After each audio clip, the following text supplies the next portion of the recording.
14.19 is the upcoming patch and there are some insane changes. Of course there's some Faerie nerfs as this trait has been dominating 14-18 and even the Tactician's Cup that was held over the recent weekend. But I already know there's going to be many players disappointed with the lack of nerfs because only the Faerie armor item and Katarina are getting nerfed and Callista and Rakan are untouched. Nonetheless, this patch also has insane buffs to Seraphine and Soraka that enable a reroll comp around them that caps well with the buff to Nora. But wait, there's a nerf to Gwen? Well, Riot are addressing Gwen's AI and movement pattern in this patch, and honestly, Gwen is very good now. I'm kinda thinking they should have nerfed Gwen a bit more, but we'll cover this more later. Furthermore, there's also buffs to hero augments, Eldritch, Sugarcraft, and Radiant items that we'll also go over. Lastly, there are more new charms and some changes to them. For example, for the second time this set, Desperate Plea has been removed from the game. But of course, this is alongside other changes to charms. So in today's video, we'll go over all the changes, discuss their effects, new comps, and the overall changes to the meta. But here's what we'll cover in this video, and I've also marked it as chapters. And before we get into it, these videos take a lot of time to make, especially on stream with these insane queue times. So I'd greatly appreciate it if you showed your support by subscribing.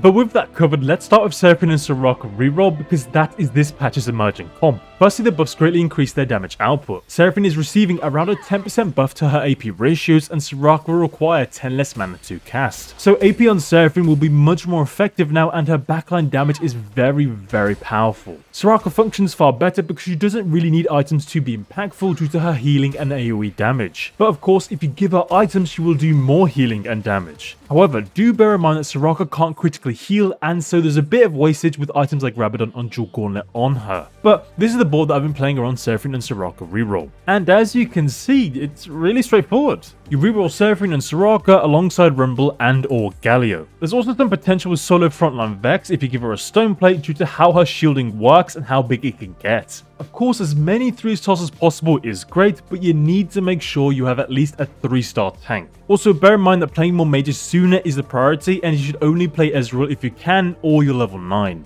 And you don't really care to play Faerie because it's just too difficult to play around after its rework for lower cost units like Seraphine and Tristana. But in terms of items, I've been absolutely loving Rabadon on Seraphine because of the upfront AP and the damage amp which can nuke backlines. The other items are usually casting items to decrease her downtime like Adaptive Helm or Shojin and Nash's. For Soraka, I've been focusing on casting frequency so she can keep on healing the frontline, so generally similar items to Seraphine. Nonetheless, with the buffs to Veigar and especially Nora, the late game potential of this board is incredible with its sheer damage output. The buff to Nora is really good honestly. Even without items, Nora can perform and output a lot of damage, especially with higher breakpoints of Mage. Nora with just a single Shojin outdamaged my 3-item Soraka 3 with a ton of sugar stacks here. I couldn't believe it. The only thing I don't really understand about this patch is this buff to Yuumi.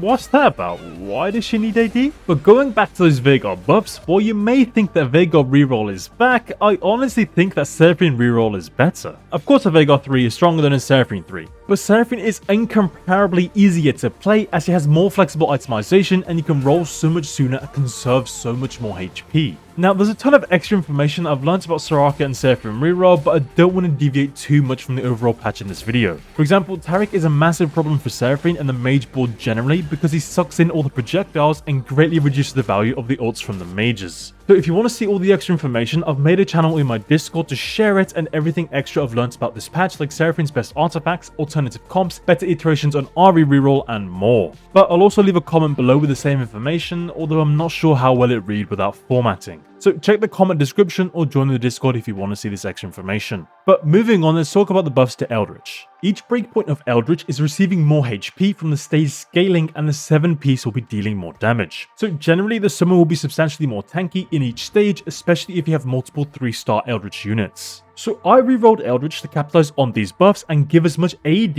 AP and HP to the summon. So the board that I played was this one. And this board does feel a lot better with the buffs to Nilah and Akali in this patch. But with this board, you do need a spatula to hit 7 Eldritch, but that's not impossible. Regardless, I found the summon to consistently tank the most damage, however their damage output was occasionally beaten by Ashe or Nilah depending on the matchup. But from these changes and what I've played, I believe Eldritch can be good if you can reroll and hit everything, get the school mascot Augment or hit 7 Eldritch. But those conditions can be difficult, especially if you're contested because then it takes a lot longer to find the units you're looking for. Alternatively, there is some potential in using Eldritch to fast 9, although that's very reliant on hitting Briar too. So overall, Eldritch feels extremely conditional. Although I've consistently managed to 3-star Nilah and the damage output does feel very impactful now. I'm really glad they reverted the nerf to Nilah, which brings up our next topic, which is the revert to Warrior and Gwen. For Warrior, we'll be seeing the 14-17 nerf reverted, furthermore Gwen is seeing nerfs because her AI is vastly improved. Gwen's downtime between casts is now very low, especially with Preserver because your border is sustained and Gwen can cast far more often through the mana generation. There's a ton of variations of Preserver Gwen, but generally the best I've seen is this one around the buff for Warrior. And a similarly great board as this version with Karma who can output a ton of damage, and this board has huge HP pools with Briar, Nasus and Rakan, and so they love the effects of Preserver and 2 Chrono. Although having said that, Morgana is getting a nerf in this patch to her true damage threshold, which has felt very impactful because she did not farm nearly as many units as she would have in the current patch. Furthermore, there is a small buff to Wukong, but it's really small, so it's not going to suddenly make him the best unit in the game. But going back to Gwen, she deals a ton of reliable damage again, and it's great to see.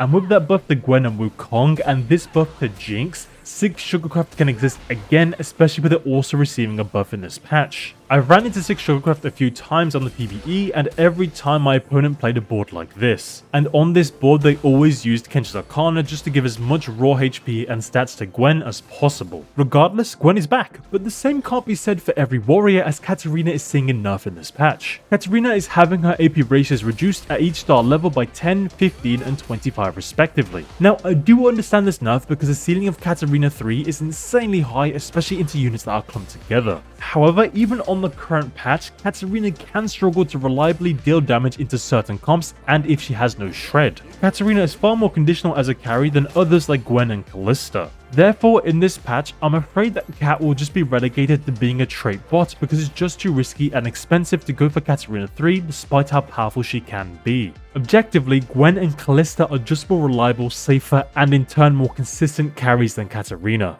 And this is especially true with Kalista, Rakan, and Milio getting no changes in this patch. The nerf to Faerie is to the Queen Guard armor specifically. This item is why Rakan is such a monster right now, as the shielding and healing is just completely unreasonable. Honestly though, this item is still kind of insane post nerf, but it's definitely more reasonable. Now Rakan can actually get close to dying, but I still think you need to focus on killing the backline first. Also, the Faerie Augment Royal Guard is seeing a nerf in this patch where the Queen will receive less AD and AP, but alongside Katarina, other 3 costs are getting nerfed. The first of which is Ezreal, who's losing an entire 5 base AD, which is a very sizable nerf as he's lost a lot of multiplicative damage, especially through crits and damage amp. But from this game I played, Ezreal still hit like a truck, but it didn't quite one-shot the backline like it would have previously. Similarly, Hecarim is also getting a nerf to his cleave damage, where the AD ratio is decreasing by 15% at all star levels. But again, Hecarim still deals a ton of damage. Well, as long as you can 3-star him.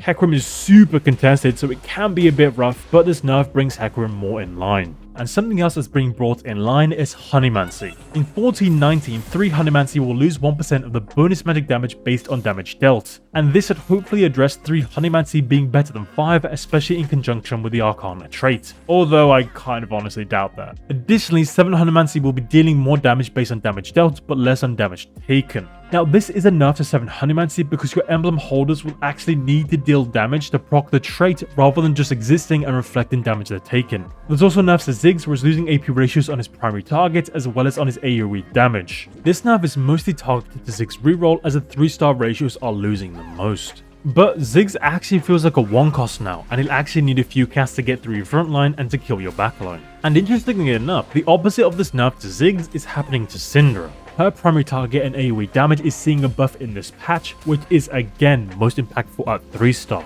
And the last unit buff is to Ahri, where her true damage is increased by 1, 2 and 3% respectively at each star level. I've been experimenting a lot with Ahri reroll on stream, but I haven't quite solved the problem yet. Again, I'll leave my current thoughts about this in the comments and in Discord. Let me know what you think about them. But now let's go over the 2 trait changes that I haven't managed to achieve on the PvE because they're so rare. 9 Frost and 10 Mage are seeing buffs to the raw stats they provide, but the Frost soldiers will be dealing less explosion damage. Furthermore, the Frost Augment is getting nerfed, where the Wolf is losing 5% attack speed and 50 health per Frost tier. This Augment is performing incredibly well right now, so this nerf is more than justified. But overall, 7 Frost is certainly weaker in this patch, however 9 Frost should still be good. But let's move on and cover the remaining augment changes. And let's start with hero augments. Lily, Elise, Poppy and Shen's hero augments are all seeing buffs to their damage, which makes sense considering that these are all the worst performing hero augments. Shen's hero augment is quite literally the worst augment in the game. But with the buff and the bug fixes, Pillar of Flame should be at least clickable now. I haven't managed to get this augment on my testing so far on the PvE, so if you do, let me know how it went. And the last hero augment getting a buff is Wukong's. Of course, earlier we mentioned the buff to Wukong, but there's also a bug fix to Spin to Win, where the shield duration is properly 2 seconds rather than 0.3. So this augment should no longer be a complete int, as Wukong can actually have a shield that lasts. Nevertheless, there is enough to Blitz's hero augment where it'll proc every 5 seconds rather than 4. Likewise, another high win rate augment, Flexible, is also seeing enough where it'll grant less HP per emblem, but it's also getting a bug fix on away boards. And lastly, I've not seen anyone take this augment at all so far on the PvE, but apparently Item Ladder is back. Apparently there's been bug fixes and changes to it, but I've genuinely not seen it at all, so I can't say for sure. Now I'll briefly cover the item changes because they're mostly small tweaks to Radiant items to normalize their performance. You can see that generally these Radiant items will grant more raw stats and just be better items to take. Now as a slight tangent, I'm actually a huge fan of the flavor text additions to Rabadon and Deathblade because it's pretty cool. But my only gripe for the text is that Radiant Rabadon will be so much cooler if it said it has witness rather than its witness. That's just an English thing though, whatever. Lastly, let's cover the changes to charms. As I previously mentioned, Desperate Plea has been removed for the second time. Any charm that allows you to choose a placement or two just shouldn't be in TFT. Honestly, maybe this charm could exist in the early and mid game, but just not the late game in my opinion. But that's not the only charm getting removed. Conjure Frying Pan and Conjure Spatula are also gone. To be frank, this is good. The accessibility of spats is absurd right now and they should be rarer. The build frequency of spats like Portal, Faerie and Preserver has skyrocketed in the last patch, and even with these charms removed, they're still really common in the PvE. So while I do like the removal of these charms, I do still feel like overall, pans and spats are just too common right now through augments, portals and PvE rounds. But in their place, there's 2 new charms coming in this patch that I like a lot. The first is an XP alternative to Coin Flip called Study Hard, where you gain 2 XP for each Study Hard you've bought. And the other new charm is Conjure Spore Anvil, where you can buy a Spore Anvil for 25 gold. That is very expensive, but it's a huge difference maker to late game boards.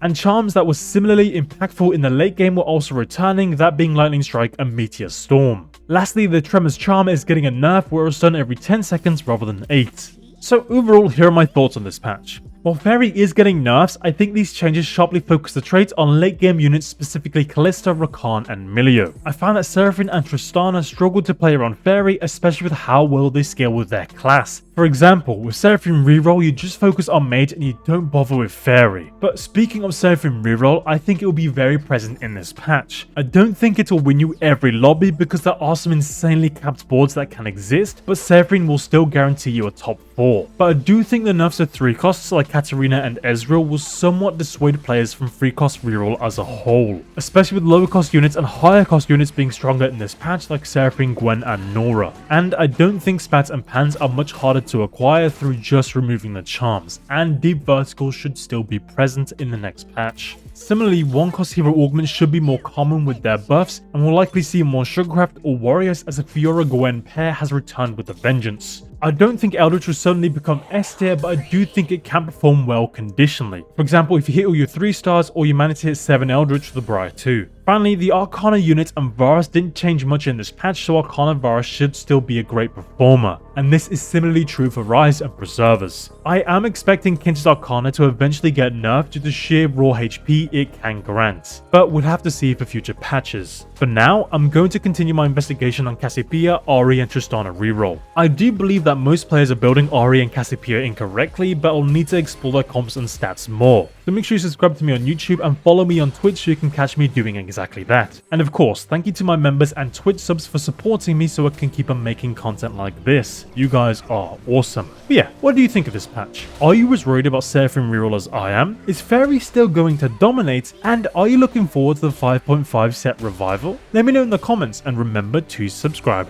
Anyway, check out these other videos if you want to see more from me, and as always, Thank you for watching, and I'll catch you in the next one.